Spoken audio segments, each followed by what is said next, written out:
පාඩමට හරි ස්ක්‍රීනේ පේන්නේ නැත්නම් කරුණු කියන්න හරිද? අපි පාඩම තමයි අද කතා කරන්නේ අපි පරිගණක ජාල තාක්ෂණය ගැන. හරිද? අද අපි කතා කරන්නේ පරිගණක ජාල තාක්ෂණය ගැන. දැන් මෙහෙම දෙයක් තියෙනවා. හරිද? පරිගණක ජාල තාක්ෂණය ගැන කතා කරද්දී අපිට මේ මම මේක පාට් දෙකකට කඩලා කතා කරන්නේ. මේක තමයි පාට් 1 එක. පාට් 2 එක අපි කතා කරමු. මේ ගැන කතා කරද්දී අපි බලමු පළවෙනි ස්ලයිඩ් එකට ගිහිල්ලා අපි යමු දත්ත සංනිවේදනය කියන්නේ මොකක්ද? දත්ත සංනිවේදනය කියන්නේ මොකක්ද? ෆොටෝ ඇනිමේෂන් එකනුත් පේනවා. බලන්න ඇනිමේෂන් එක දිහා. හරිද?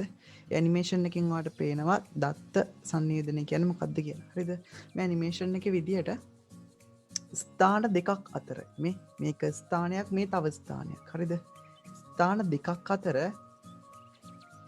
පෙන්න ඇනිමේෂන් එක ස්ථාන දෙකක් අතර හඬ හෝ දත්ත ගෙන යාමට අපි කියන දත්ත සංවේදනය. පේනවද? H අකුර ගියා, අන්න දත්තයක් ගියා, E අකුර ගියා. හරිද? ඔය විදිහට තමයි මැසේජ් එකක් යන්නේ. හරිද? ඔය යන්නේ ඔක නම් සීරියල් එකක්. පැරලල් එකක් නෙවෙයි. පැරලල් එකක් නම් ටක් ගාලා හෙලෝ කියන වචනම යනවා. හරිද? ඉතින් ඔය විදිහට අපි කියනවා data communication එක. කියන්නේ දත්ත සංනිවේදනයක් කියන්නේ ස්ථාන දෙකක් අතර දත්ත හඬ ගෙන යාම දත්ත සංනිවේදනය කියලා අපි සරලව හඳුන්වනවා. හරි. දත්ත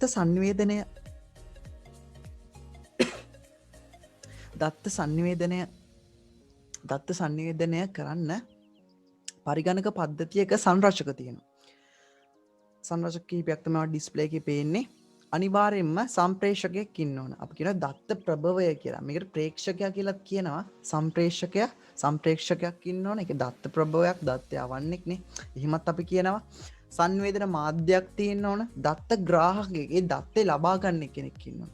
පිළිදැන්වීමක් තියෙන්න ඕන. හරිද? නියමාවලියක් තියෙන්න ඕන. පිළිදැන්වීම කියන්නේ මොකක්ද කියලා, ඇක්නොලෙජ්මන්ට් කියන්නේ මොකක්ද කියලා මම ඉස්සරහට කියා දෙන්න. මම සරලව කියන්නම් ඔයාලට මොකද්ද මේ කියන්නේ කියලා. මේ සම්ප්‍රේෂණය කියන දත්ත යවන කෙනෙක් ඉන්න ඕන. දත්ත යවන්න මාධ්‍යයක් තියෙන්න ඕන, වයර් එකක් හෝ මොකක් හරිනේ. Wi-Fi හරි මොන හරි අන්න ඒ වගේ එකක්. දත්ත ග්‍රාහකයෙක් ලබා ගන්න කෙනෙක් ඉන්න ඕන නේද? පිළිදැන්වීම කියන්නේ අපි ඩේටා එකක් ඇව්වට පස්සේ ඩේටා එක ගියා කියලා තහවුරු කරන ඩෙලිවරි රිපෝට් එකට. ඩෙලිවරි මැසේජ් එකක් එනවා නේද? උදාහරණයක් විදිහට එහෙම කියන්න පුළුවන්. අන්න එහෙම එකකුත් තියෙනවා. අපි දත්ත ඇව්වට පස්සේ දැන් WhatsApp එකේ නම් මොකද්ද වෙන්නේ? අර නිල් පාට හරි ලකුණු දෙක වැටෙනවනේ දත්ත ගියා කියලා. අන්න නියමාවලියක් තියෙන ප්‍රොටෝකෝල් එකක් තියෙන්න ඕනේ. කියන්නේ දැන් අපි දන්නවා ඊමේල් වලට අපි SMTP පාවිච්චි කරන, වෙබ්සයිට්ස් වලට HTTP. හරිද? ඒ විදියට මේ නියමාවලියක් තියෙනවා. අපි කියනවා නියමාවලියක් කියලා. හරිද? හරි අපි ඉස්සර කතා කරමු මොකක්ද කියන නියමාවලිය කියන්නේ. හරි අපි යමු ඊට පස්සේ දත්ත සංවේදන මාධ්‍ය වලට. දත්ත සංවේදන මාධ්‍ය ගුවන් විදුලි තරංග තියෙනවා, ශුද්ධ තරංග තියෙනවා, ප්‍රකාශ තන්තු තියෙනවා, යුගල රැහැන් තියෙනවා. හරිද? ඉතින් ගුවන් විදුලි තරංග කියන්නේ මොකක්ද කියලා දන්න, ශුද්ධ තරංගත් කියන්නේ මොකක්ද කියලා දන්න, ප්‍රකාශ තන්තු ෆයිබර් ඔප්ටික්ස් නේ. මොකක් හරි එකක්. යුගල රැහැන් හරිද? අපි ඉස්සර කතා කරමු මේ ගැන. හරි. ඊට අමතරව දත්ත සම්ප්‍රේෂණ මාධ්‍යයක් තෝරා ගැනීමේදී සැලකිලිමත් විය යුතු කරුණු. හරිද? අපි මේ data කමියුනිකේට් කරන්න ඔයා මාර්ගයක් තෝරගනිද්දී ඔයා සැලකිලිමත් විය යුතු කරුණු තියෙනවා. හරිද? උදාහරණයක් විදියට කලාප පළල බෑන්ඩ්විඩ්ත් එක ගැන ඔයා අනිවාර්යයෙන්ම ඔයාලා බලන්න මොකද්ද මේකේ බෑන්ඩ්විඩ්ත් එක කීයද? හරිද? බෑන්ඩ්විඩ්ත් එක කියන්නේ එක වරකට යවිය හැකි දත්ත ප්‍රමාණය. හරිද? අපිටම ගොඩක් යවන්නත් මේ Zoom එකකින් යවන්න පුරා ලිමිට් එකක් තියෙනවා. හරිද? ඒ විදියට data communicate කරද්දී ඒ communication media එකේ bandwidth එක ගැන අපි කලාප පල්ල ගැන කියන්නේ අවබෝධයක් ලබා ගන්න. හිතන්නවා Wi-Fi network එකක් දැන් ඔයා SLT එකේ connection එකක් ගන්න යනවා. අහන්න ඕනේ SLT එකට ගිහිල්ලා අක්කගෙන් අක්කේ මේකේ bandwidth එක කීයද කියලා නේද? ඊට පස්සේ කාලාන්තරය time period එක. ටයිම් පීරියඩ් එකක් කියන්නේ දත්තයක් එක ස්ථානයක ඉඳගෙන තවත් ස්ථානයකට යන්න ගතවන කාලේ තප්පරවලින්. හරිද? අපි කියනනේ කාලාන්තරයක් කියලා ටයිම් පීරියඩ් එකක් කියලා. පිරිවැය ගැන අනිවාර්යෙන් හිතන්න ඕනනේ. දැන් හිතන්න ඔයා නිකන් ඉන්ටර්නෙට් යන WhatsApp යන්න ෆයිබර් කනෙක්ෂන් එකක් අරන් අඩක් තියෙනද? නෑනේ. දැන් ඔයාලා දන්න SLT ෆයිබර් කනෙක්ෂන් තියෙනවනේ. ඉතින් ඒක කරන් අඩක් නෑනේ. ඔයාගේ අවශ්‍යතාවයට ගැලපෙන පරිදි පිරිවැය ගැනවා සැලකිලිමත් වෙනවා. ආවරණ කලාපය කවරේජ් ඒරියා එක නේ අවරේජ් එක හිතන්න වාගේ ඔයා ඉන්න තැනට ඩයලොග් සිග්නල් නැහැ. ඉතින් ඔය ඩයලොග් පාවිච්චි කරලා හරියද එහෙනම් නේ. වගේ විශ්වාසදායක වෙන්න ඕනනේ. අපේ data හොරකම් කරන්නේ නැති එහෙම කියලා. හරි. අපි ඊට පස්සේ පිළිදැන්වීම acknowledgement කියන්නේ මොකක්ද කියලා. හරිද?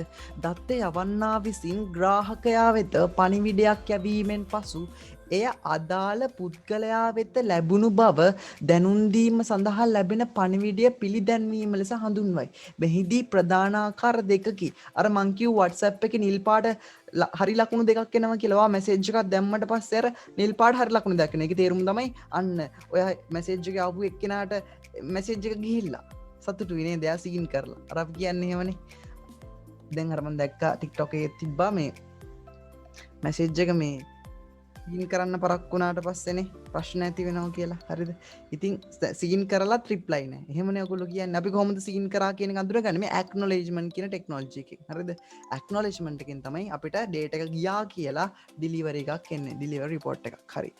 acknowledgement එකේ අවස්ථා දෙකක් තියෙනවා. ACK සහ NAK කියලා. NAK කියලා කියනකොට negative acknowledgements වර්ග දෙකයි ACK කියනවා. අනිත් එක NAK කියලා කියනවා. මේ දෙකේ පොඩි පොඩි වෙනස්කම් දෙකක් තියෙනවා. ACK කියන්නේ යවන දත්තය හරියටම අදාළ පුද්ගලයාට උපකරණය වෙත ලැබුණු බව දැන්වීමට එවන පණිවිඩය ACK ලෙස හඳුන්වනවා. හරියට WhatsApp එකේ නිල් පාට හරි දෙක වගේ. හරිද? සංකේතකින් තමයි කියන්නේ WhatsApp එක. NAK කියන්නේ මෙන්න මේක. ඒ කියන්නේ ප්‍රේක්ෂකයා විසින් කියන්නේ දත්ත යවන එක්කෙනා. ප්‍රේක්ෂකයා කියන්නේ දත්ත යවන එක්කෙනා විසින් ග්‍රාහකයා වෙත යවන පණිවිඩය සම්ප්‍රේෂණයේදී ඇතිවෙන බාධා නිසා දත්ත මළු විනාශ විය හැකිය. එවිට අදාළ පුද්ගලයා වෙත හරියටම දත්ත සම්ප්‍රේෂණය කළ නොහැකි බව දැනුම් දෙන පණිවිඩය NAK ලෙස හඳුන්වනවා. ඒ කියන්නේ මොකද්ද? අර පැටෙන්නේ මේ ඒ කියන්නේ දැන් සමහරවිට මැසේජ් එකක් දැම්මට පස්සේ වැටෙන්නේ not send කියලා Facebook එකේ නම් වැටෙනවා.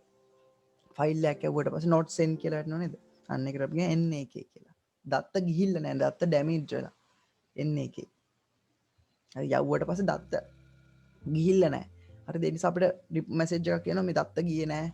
එහෙම කි දත්ත මළු විනාශ වුණා කියලා මැසේජ් එකක් එනවා. දැන් ඔය Facebook එකේ මැසේජ් එක send කරාට පස්සේ ඒක send වුනේ නැතුණු not send කියලා. WhatsApp එකේත් ඔක තියෙනවා. හරිද? මැසේජ් එකේ වට පස්සේ නමක data ප්‍රශ්නයක් ඉඳලා හරි. ඔයා යවු මැසේජ් එක send වුනේ නැත්නම් අර නිකන් කොටුවක ඔයක් වැටලා තියෙනවා. ඔයගොල්ලෝ දැකලා තියෙන්නේ. ඊට පස්සේ නියමාවලි protocols. හරිද? protocols ගැන අපි කතා කරා. සාර්ථක පණිවිඩ හුවමාරුවක් යනු දත්ත යවන්නා විසින් යවන ලබන පණිවිඩ ඒ ආකාරයෙන්ම තේරුම් ගැනීමට හැකිවනසේ සම්ප්‍රේෂණය කිරීම. එහෙම ඉතින් වෙන්න ඕනනේ. GM එක දැම්මම පස්සේ අරයට GM එක එන්න ඕන. මේ සඳහා කිසියම් නියමාවලියක් මෙන්ම ආචාර ධර්ම පද්ධතියක් අවශ්‍යයි. දැන් ඔය protocols කියන්නේ හරියට මේ දැන් මේ protocols කියන එක මෙන්න මෙහෙම දෙයක් තියෙනවා. හරිද? හිතන්න ජපන් පුළුවන් එක්කෙනෙකුයි සිංහල පුළුවන් එක්කෙනෙකු කතා කරලා තේරෙනවද? නැහැ. ඇයි ජපන් වල ප්‍රොටෝකෝල් එක අපිට තේරෙන්නේ නැහැ. සිංහල වල ප්‍රොටෝකෝල් එක ජපාන එකට තේරෙන්නේ නැහැ. අන්න ඒ විදිහට ප්‍රොටෝකෝල්ස් තියෙනවා. හරිද? දැන් HTTP කියන ප්‍රොටෝකෝල් එක ඕන ඩිවයිස් එකකට තේරුම් ගන්න පුළුවන්. HTTP කියන්නේ පොඩි සිස්ටම් එකක්. දත්ත යවන සිස්ටම් එකක්. හරිද? වෙබ්සයිට් පෙන්නන සිස්ටම් එකක්. ඉතින් මේ සිස්ටම් එකට අදාළ ආචාර ධර්මයේ ඩිවයිස් එකේ තියෙන්න ඕනේ. ඩිවයිස් එකට පුළුවන් වෙන්න ඕනේ HTTP අඳුර ගන්න. හරිද? දැන් ඔයා දන්නවා මේ Apple ෆෝන් වලින් අනිත් ෆෝන් වලට දාන්න ටික කමාරුනේ සින්දුවේ. මේකට හේතුව තමයි Apple ෆෝන් වල පාවිච්චි කරන protocols වෙනස් Android devices වලට වඩා. හරිද? ඉතින් අර ජපන් එක්කෙනත් එක්ක කතා කරන්න ගියා වගේ තමයි වැඩේ වෙන්නේ. හරිද? ඉතින් protocols කියන්නේ සාමාන්‍ය පාවිච්චි කරන technologies. අද FTP කියන්නේ ෆයිල් යවන්න පාවිච්චි කරන ක්‍රමවේදයක්. අපි කියනට FTP කියලා. හරිද? SMTP කියන්නේ email වලට, POP3 කියන්නේ email වල. අපි තවදුරටත් ඉස්සරහට කතා කරමු ඒවා ගැන. හරි. සංඥා වර්ග තියෙනවා. අංකිත සංඥා, ප්‍රතිසම සංඥා. හරිද? ඔයා දන්නවා දැනටමත් නේ. අංකිත කියන්නේ මොකද්ද? ප්‍රතිසම කියන්නේ මොකද්ද කියලා. මේ තියෙන්නේ අංකිත එකක්. මේ තියෙන්නේ ඇනලොග් සිග්නල් එකක්. ප්‍රතිසම සංඥාවක්. මේ තියෙන්නේ ඇනලොග් එකක්. මේ තියෙන්නේ ඩිජිටල් එකක්. ඩිජිටල් එක මේක එක විදිහට තියෙනවා. මේකයි කොටු වගේ තියෙන එක. බිඳුව එක. අන්න මම හිතනවා දැකලා ඇති කියලා. අපි යමු සංඥාවක ලක්ෂණ. හරිද? සංඥාවේ ලක්ෂණ තමයි විස්තාරය. සංඥාවකට තියෙනවා සිග්නල් එකකට තියෙනවා විස්තාරයක්. හරිද? විස්තාරය කියන්නේ අපි මෙන්න මේ තරංගයේ උස මේ තින්නේ. මෙතන ඉඳන් මෙතනට උස. මෙතන ඉඳන් මෙතනට උස. අපි කියන එකට විස්තාරය කියලා. හරිද? සංඛ්‍යාතය කියන්නේ තරංග ප්‍රමාණයට. හරිද? තරංග ප්‍රමාණයට තරංග ආයාමය කියන්නේ තරංග දෙකක් අතර පවතින දුර ලැම්ඩා කියලා කියනවා අපි මේ. මෙතන ඉඳන් මෙතනට තියෙන දුර ලැම්ඩා. හරිද? ඔය සමීකරණයකුත් තියෙන v = f ලැම්ඩා කියලා ප්‍රවේගය හොයන තරංග කෙනෙක් සමහරට දන්නත් ඇති. කලාව කියන්නේ සම්ප්‍රේෂණ සංඥාවක කිසියම් කාලයකදී ස්ථාන දෙකක් අතර පවතින වෙනස කලාව ලෙස හඳුන්වයි. මේ තියෙන කලාව මෙතනදී අංශක 0යි, මෙතනදී අංශක 90යි, මෙතනට අංශක 180යි, මෙතනට 270යි, 300යි. මෙන්න මේකට අපි කියනවා කලාව කියලා. හරිද? කලාව. මෙතන ඉඳන් මෙතනට එද්දි කලාව කොච්චරක් වෙනස් වෙලාද? 180ක් වෙනස් වෙලා. මෙතන ඉඳන් මෙතනට එද්දි කලාව කොච්චරක් වෙනස් වෙලාද? 90ක් වෙනස් වෙලා. මේකට අපි කියන කලාව කියලා. හරිද? මෙතන ඉඳන් මෙතනට යද්දි කොච්චරක් වෙනස් වෙලාද? අංශක 360ක් වෙනස් වෙලා. පේනවනේ මෙතන බිංදුවේ දැන් 360. මම නිකන් කිව්වේ IT වල ලොකුට ඕනේ. හරිද? අන්න ඊට පස්සේ සමමුහූර්තකරණය. හරිද? සමමුහූර්තකරණය කියන්නේ මොකක්ද? සමමුහූර්තකරණය කියන්නේ ප්‍රධාන වශයෙන් දත්තයක ආරම්භය හා අවසානයේ කුමක්ද යන්න නිවැරදිව වටහා ගැනීම මෙහිදී අදහස් කරනු ලැබේ. මෙම අවශ්‍යතාව අවශ්‍ය වන්නේ සම්පූර්ණ දත්තයේ කොටස් වලට කඩා ජාලය ගමන් කරන හේිනි. දැන් අපි දත්තයක් ගත්තට පස්සේ ඔයා දැක්කදර පළවෙනි ඇනිමේෂන් එකේ හෙලෝ කියන එක H අකුර යනවා, E අකුර යනවා, L අකුර යනවානේ. එහෙමනේ උනේ. ඉතින් ඒ විදියට අපි දත්ත යන්නේ කොටස් වලට කැඩිලා. කොටස් වලට කැඩලා යන දත්තය අන්තිමට අපි බලන්න ඕනේ මේ ආරම්භයේ ආපු දත්තේ හොඳ අන්තිමට ඇවිල්ලා තින්නේ කියලා. හිතන්න ඕන කොටස් වලට හෙලෝ යවනවා. හරිද? හෙලෝ කියන වචනය යවනවා. H යවනවා, E යවනවා, L යවනවා, තව L එකක් යනවා, O යවනවා. ඕකදී එක L එකක් හැලුනොත් ඉතින් අවුල් නේද? අන්න. ඉතින් මෙන්න මේක හොයාගන්න ක්‍රමවේදය තමයි සමමුහූර්තකරණය කියලා කියන්නේ. ඒ කියන්නේ ආරම්භයේ ආපු දත්තේ අවසානයේදී තියෙනවද කියලා බලන මෙතඩ් එක තමයි සමමුහූර්තකරණය. හරිද? සමමුහූර්තකරණයේ ආකාර දෙකක් තියෙනවා. සමමුහූර්තකරණ සංවේදනය සහ අසමමුහූර්තකරණ සංවේදනය කියලා. බලමු මේවට ගිහිල්ලා. මුලින් බලමු අපි අසමමුහූර්තකරණ සංවේදනය කියන්නේ මොකක්ද කියලා. හරිද? අසමමුහූර්තකරණ සංවේදනය. දත්ත යවන්නාගේ සිට ග්‍රාහකයා දක්වා දත්ත සංවේදනය කිරීමේදී අනුලක්ෂණයෙන් අනුලක්ෂණයට දත්ත ගමන් කිරීම මෙම ක්‍රමයේදී සිදුවේ. හරිද? කැරක්ටරකින් කැරක්ටර් කියන්නේ. මෙහිදී අනුලක්ෂණ නිවැරදිව හඳුනා ගැනීමට පටන් ගන්නා බිටුවක් සහ අනුලක්ෂණ අවසානයේ බිටුවක් සෑම විටම අඩංගුය. අන්න. ඒ කියන්නේ අනුලක්ෂණයක් ඇද්දි මොකක් හරි ඩේටා එකක් ඇද්දි ආ ඉස්සරහට බිට් එකක් දානවා පිටිපස්සට බිට් එකක් දානවා ඊට පස්සේ ඒක ඒ ඩේටා ගියාට පස්සේ ආ බලනවා ඉස්සරහට දා බිට් එකයි පිටිපස්සට දා බිට් එකයි ගානට තියෙනවද කියලා. හරියට ඒක නිකන් අර මේ අර හිතන්න බිස්කට් පැකට් එකක් ගන්නවා. ඒ බිස්කට් පැකට් එක දෙපැත්තෙන් සීල් කරනවා. ඊපස්සේ ඒක ගියාට පස්සේ අර විභාග දැන් ඡන්දවලදී අර ගහනනේ සීල් එකක් උඩින් නේ ඡන්ද ඒ පෙට්ටි කැඩුවොත් ඉතින් සීල් එක අවුල් වෙලා ගිහින්. ඉතින් ඒ විදියට මේගොල්ලෝ අර බිට්ස් දෙකක් දාන දත්තවල ඉස්සරහට පිටිපස්සට මෙයා කෙටි ප්‍රශ්න අහන්නේ. හරිද? ඉතින් අපි කියන මේකට අසමමුහූර්තකරණය කියලා. හරිද? මේකේ ලක්ෂණ තමයි කාර්යක්ෂමතාව අඩුයි මේ ක්‍රමේ. ගොඩක් කාර්යක්ෂමතාව අඩුයි. වැය වෙන පිරිවැය අඩුයි. අඩු කොස්ට් එකක් යන්නේ මේක පාවිච්චි කරන ටෙක්නොලොජිය. ළඟ දත්ත සම්ප්‍රේෂණය තමයි මේක සුදුසු. දුර ඒවට හොඳ නැහැ. මොකද්ද මේකෙදි කරන්නේ? අනුලක්ෂණය නිවැරදිව හඳුනා ගැනීමට මොකද්ද කරන්නේ? හිතන්නවා බිස්කට්ස් යවනවා කියලා. හරිද? බිස්කට් කෑලි 10ක් යවනවා. හරි 10ක් යවද්දි මුල් බිස්කට් එකට දාන පොඩි මාක් එකක්. කියන්නේ මොකක් හරි කාඩ්බෝඩ් එකක් තියෙනවා.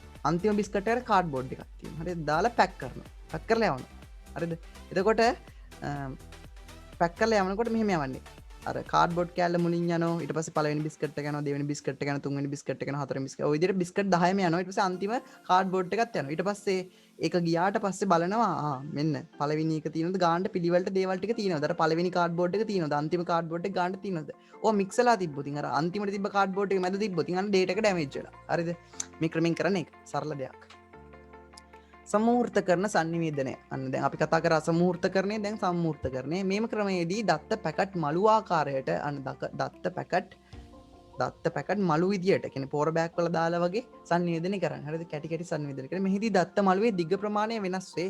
මේ විශේෂත්වය වන්නේ දත්ත සංනිවේදනයේ කාර්යක්ෂම සිදුවීමයි. මේක සාමාන්‍යයෙන් ස්පීඩ් කාර්යක්ෂමතාව තියෙනවා. හරිද? අහන්න පුළුවන්. මෙන්න මෙහිම පහත් සඳහන් ක්‍රමවේද තුළින් දත්ත සංනිවේදනය සඳහා භාවිත කරන වේගවත්ම ක්‍රමය කුමක්ද? එතන තියෙන්න පුළුවන් අසමූර්තකරණය, සම්මූර්තකරණයනේ. ඉතින් තියෙන්න පුළුවන්. හරිද? නැත්තම් නිවැරදි පුලිතුරු තෝරන්න කියලා මෙන්න මෙහිම වැරදි එකක් දාන්න පුළුවන්. සම්මූර්තකරණය කාර්යක්ෂමතාව අඩුයි කියලා. ඒක වැරදිනේ. කාර්යක්ෂමතාව වැඩි සම්මූර්තකරණය. හරිද? අසමූර්තකරණය තමයි කාර්යක්ෂමතාව අඩු. ඒක අසමූර්තකරණය අමුතු වචනයක් නේ. අමුතු වචනේ කාර්යක්ෂමතාව අඩුයි. වැය වෙන කාර්යක්ෂමතාව අඩුයි කියන්නේ වැය වෙන කොස්ට් එකම කොහෙනේ? ඒකත් අඩුයි. හරිද?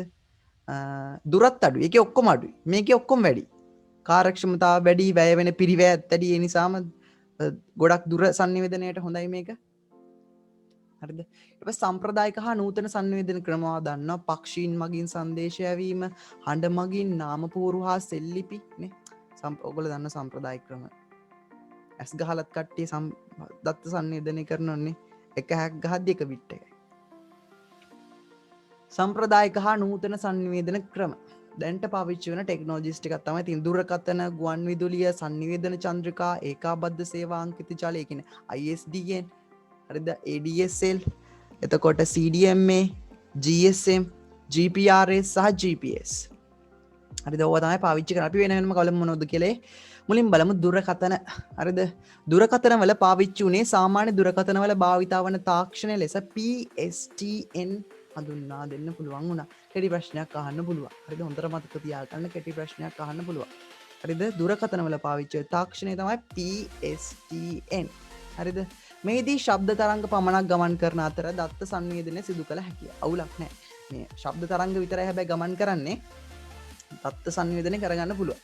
දත්ත සම්ප්‍රේෂණ වීම හිමින් උනේ. හරිද? දත්ත සම්ප්‍රේෂණ ගොඩක් ස්ලෝ එකේ උනේ.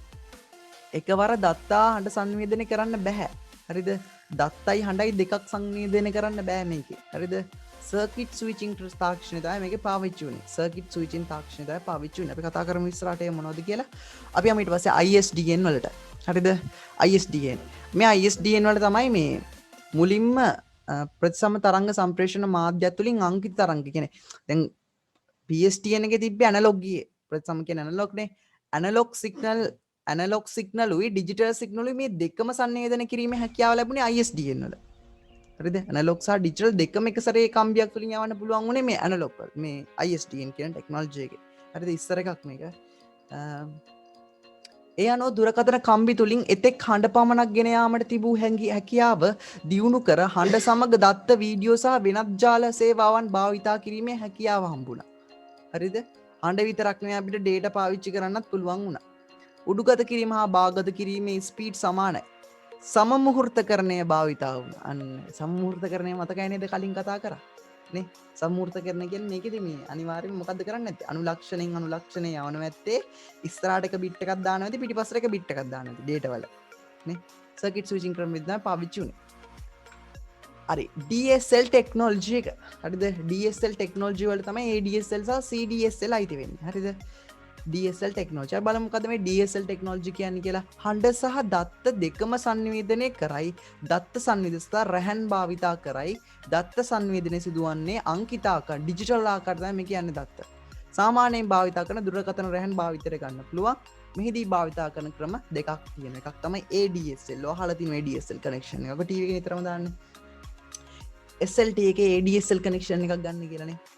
තාමත් තියෙන ADSL. හරිද? SDSL නම් නැහැ. අපි යමු මොනවද කියලා මේ ADSL කියන්නේ කියලා. හරිද? මේ ADSL මේක ඩවුන්ලෝඩ් ස්පීඩ් එක වැඩි අප්ලෝඩ් එකට වඩා. ඔයා දන්නවා ADSL කනෙක්ෂන් එක පාවිච්චි කරලා තියෙනවා නම් ඔයා දන්නවා ඩවුන්ලෝඩ් ස්පීඩ් එක වැඩි අප්ලෝඩ් එකට වඩා. හරිද? මේකේ පාවිච්චි වුණා මොකද්ද? පිළිදැන්වීමේ ක්‍රමවේදය. ඒ කියන්නේ ඇක්නොලෙජ්මන්ට් මතකද? මම ඉස්සර කියද්දි පොඩක් කරදුනා මං හිතන්නේ. හරිද? මං ඉස්සෙල්ලා කිව්වා සම්මුහූර්තකරණය භාවිතා වුණානේ. සම්මුහූර්තකරණය කියන්නේ මෙයාගේ සම්මුහූර්තකරණය කියන්නේ මෙයාගේ මං කිව්වේ අර මේ දත්ත පැකට්ස් බිට් එකක් දානවා කියලා. එහෙම නෙමෙයි දත්ත මළු ආකාරයෙන් හරිද? දත්ත මළු ආකාරයෙන් තමයි මේ කියන්නේ සම්මුහූර්තකරණය. මට ඉස්සෙල්ලා කියද්දි වැරදුනා. හරිද? සම්මුහූර්තකරණය වෙන්නේ ඒක. ඊට පස්සේ මේ සම්මුහූර්තකරණය ගැන මං කිව්වා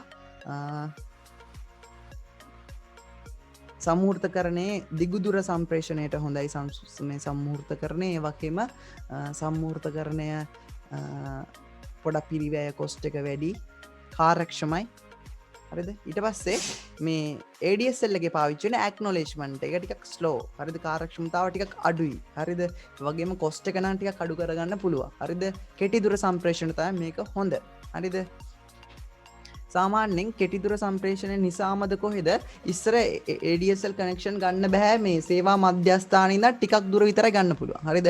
SLT එකේ ඉඳන් ගොඩක් දුරට අපිට ඉන්ටර්නෙට් ගන්න බෑ. ටික දුරකට විතරයි ගන්න පුළුවන්. හරි දැන් නම් ඒගොල්ලෝ දාන ඇම්ප්ලිෆයර්ස් කියලා ඇම්ප්ලිෆයර්ස් වගේ ඔය රිපීටර්ස් වගේ ඒවා දාලා දැන් දුර වැඩි කරලා තියෙනවා. දැන් නම් ගන්න පුළුවන් ඕන කෙනෙක්ට එහෙම ප්‍රශ්නයක් නැහැ. ඕන කෙනෙක්ටත් බෑ තාමත් මං හිතන්නේ. ඉතින් දැන් නම් ඒක අවුලක් නෑ ලොකුවට. හරිද? ඉස්සර නම් එහෙම සාමාන්‍ය කිලෝමීටර් 4ක් 5ක් වගේ දුර ප්‍රමාණය ඉන්න කට විතරයි SL එකේ ඉන්ටර්නෙට් කනෙක්ෂන් එක ADSL කනෙක්ෂන් එක ගන්න පුළුවන් උනේ. දැන් නම් ඒක ලොකු ප්‍රශ්නයක් නෑ. හරිද? මේකේ ඩවුන්ලෝඩ් ස්පීඩ් එක වැඩි, අප්ලෝඩ් ස්පීඩ් එක අඩුයි. මේක පොයින්ට් ටු පොයින්ට් කියන ක්‍රමවේදය පාවිච්චි උනේ. හරිද? බලමු ඉස්සර පොයින්ට් ටු පොයින්ට් කියන්නේ මොකක්ද කියලා. ඊට පස්සේ සමමිතික අංකිත දායක රැහැගෙන SDSL දෙවෙනි එක.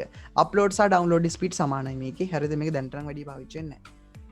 කේත බිඳුම් බහු ප්‍රවේශ CDMA code division multiple access කියලා අපි මේකට කියනවා. උපාංග එකිනෙකට එක් සම්ප්‍රේෂක මාධ්‍ය අතරින් දත්ත සම්ප්‍රේෂණ කිරීමේ හැකියාව සහිත තාක්ෂණ ක්‍රමවේදයකි. මෙහිදී මේ රැහන් පාවිච්චි වෙන්නේ නැහැ. ඔයගොල්ලෝ දන්න CDMA phones නේ. ලංකබෙල් කියයි ඉස්සර සන්ටෙල් කියලා එකක් තිබ්බනේ. ඒ වගේ රැහන් පාවිච්චි වෙන්නේ නැහනේ. ඒවයි පාවිච්චි CDMA කියලා අපි ඒවට කියන්නේ. මේ ඉන්ටර්නෙට් යන්න පුළුවන්. හරිද? ඒ වගේ මේ වගේ ඉන්ටර්නෙට් යද්දී ගොඩක් ඩිවයිසස් වලට මේවා කනෙක්ට් කරන්න පුළුවන්. හරිද? ගෙදරේ 5 දෙනෙක් ඉන්නම් ඉන්නේ 5 දෙනාටම පුළුවන්. හරිද? හඬ සහ දත්ත එකම අවස්ථාවේදී සම්ප්‍රේෂණය කරන්න බෑ. කෝල් එකක් එනකොට ඉන්ටර්නෙට් යන්න පුළුවන්ද? බෑ. හරිද? ඉන්ටර්නෙට් එකේ මොකක්ද ඩවුන්ලෝඩ් කර ඉද්දි කෝල් එකක් එනවනේ. අපිට කෝල් එක ගත්ත එක්කෙනා මතක් වෙනවා හොඳට එතකොට. හරිද? ඒ වගේම දත්ත සම්ප්‍රේෂණ වේගය ගොඩක් ස්පීඩ් අංකිත තාක්ෂණය තමයි ඩිජිටල් කියන ටෙක්නොලොජිය තමයි පාවිච්චි වෙන්නේ. අංකිත තරංග මේක සාමාන්‍ය කේතේ බෙදා ගැනීමේ ක්‍රමවේදය තමයි මේකේ පාවිච්චි වෙන්නේ. කේතේ බෙදා ගැනීමේ ක්‍රමය. අපි ඉස්සර කතා කරමු මොකද්ද කේතේ බෙදා ගැනීමේ ක්‍රමය. අපි යමු ඊට පස්සේ GSM වලට Global System for Mobile Communication GSM. හරිද? ඩිජිටල් සිග්නල් මගින් රැහැන රහිත දත්ත හුවමාරු කරගන්නා ජංගම දුරකථන තාක්ෂණයකින් මේක රැහැන්න ඕනේ නැහැ. GSM සමහරට අහලත් ඇති ඔයගොල්ලෝ. මේ දැනට ලෝකේ භාවිතා කරන ලබන ප්‍රධානතම ජංගම දුරකථන සම්මතයයි. හරිද? ලෝකේ පාවිච්චි කරන ප්‍රධානතම ජංගම දුරකථන සම්මතය තමයි GSM කියන්නේ. ශබ්ද තරංග විකේතනය කර ඩිජිටල් සිග්නල් බවට හරවයි. හරිද? එමෙන්න කාල බෙදුම් බහු ප්‍රවේශ ක්‍රමය භාවිතා කරයි. පිසරම කාල බෙදුම් කියන එක අපි ඉස්සරට කතා කරනවා. අන්තර්ජාතික දුරකථන ඇමතුම් ලබා ගැනීමට හැකි වී ඇත්තේ මෙම තාක්ෂණය නිසාය කියලා තියෙනවා. හරිද? අද අපිට අන්තර්ජාතික කියන්නේ වෙන රටකට දුරකථන ඇමතුම් ලබා ගැනීමේ හැකියාව අන්තර්ජාතික දුරකථන ලබා ගැනීමේ හැකියාව ලැබිලා තින්නේ මේ GSM නිසා. අවශ්‍ය ස්ථානයක් ජංගම දුරකථන භාවිතයෙන් සොයා ගැනීමට අන්න ලොකේෂන් සොයා ගන්න. හරිද? මෙම ක්‍රමය තමයි පාවිච්චි වෙන්නේ මේ GSM කියන ක්‍රමවේදය. ඔයගොල්ලෝ දැකලා ඇති ලොකේෂන් ඕන් කරාම මේ GSM කියලා වැටලා තියෙන සමහර වෙලාවට. දත්ත සම්ප්‍රේෂණ වේගය අඩුයි. ගොඩක් ස්ලෝ මේක. දත්තවල ආරක්ෂාවත් ටිකක් අඩුයි. එකවර හඬ හා දත්ත සම්ප්‍රේෂණය කරන්න පුළුවන්. 3G සිස්ටම් වේ. මේකට 3G තමයි ඕන. හරිද? 3G සිස්ටම් එකක්. ඊට පස්සේ අපි යමු පොදු දත්ත මළු ගුවන් විදුලි සේවය. ඒ කියන්නේ GPRS General Packet Radio Service Station නෙවෙයි සර්විස්. හරිද? කෙටි ප්‍රශ්නයක් අහලා තිබ්බා පාස් පේපර් වල. හරි. මෙන්න මේ GPRS කියන්නේ මොකද්ද? මෙම තාක්ෂණය මගින් ජංගම දුරකථන භාවිතයෙන් අන්තර්ජාල පහසුකම භාවිතා කිරීමේ හැකියාව ලැබුණා. ඉස්සෙල්ලම ෆෝන් වලට දැන් ඔයා දන්නවා චයිනීස් ෆෝන් ආව නේද? ඒ ෆෝන් වලට ඉන්ටර්නෙට් යන්න හම්බුනේ මේ GPRS කියන සිස්ටම් එක නිසා. නැතුව ෆෝන් වලින් ඒ කාලේ යන්න හම්බුන්නේ නැහැ ඉන්ටර්නෙට්. හරිද? මාත් ගිහලා තියෙනවා. පොඩි චයිනිස් ෆෝන් වල දැන්ටත් ඉන්ටර්නෙට් යන්න පුළුවන්. හරිද? ඔයා ළඟ තියෙන නම් බටන් චයිනිස් ෆෝන් එකක් ඒ වගේ පාවිච්චි වෙන GPRS Nokia වලත් තිබ්බ එක. හරිද? චයිනිස් ෆෝන් වල විතරක් නෙවෙයි.